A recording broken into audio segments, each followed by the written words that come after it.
Zoti Ministër u shpreh që bonusi pensioneve përcaktohet vetëm nga rritja ekonomike dhe rrjedhimisht nuk mund të flitet për një bonus fundviti, si zakonisht.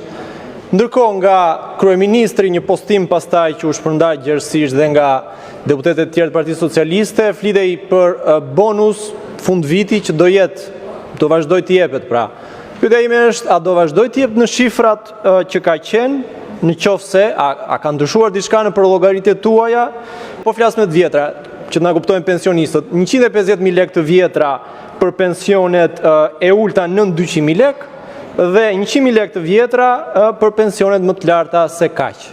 Pyetje së deputetit Muçi, për sa i përket çështjes pensioneve, ne këtë e diskutuam edhe në komision bashkërisht.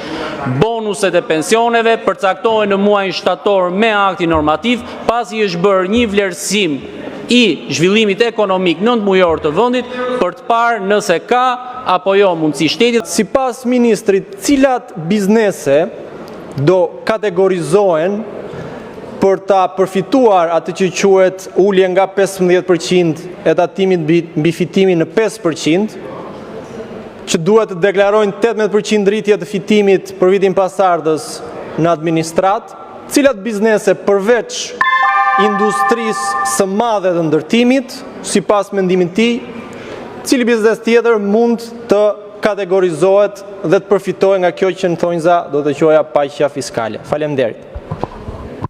Kush përfiton nga paqja fiskale? Gjithë qytetarët. Është marrëveshje vullnetare, kushdo mund të hyjë në këtë marrëveshje me drejtorinë e përgjithshme të tatimeve në mënyrë që të përfitojë nga paqja fiskale.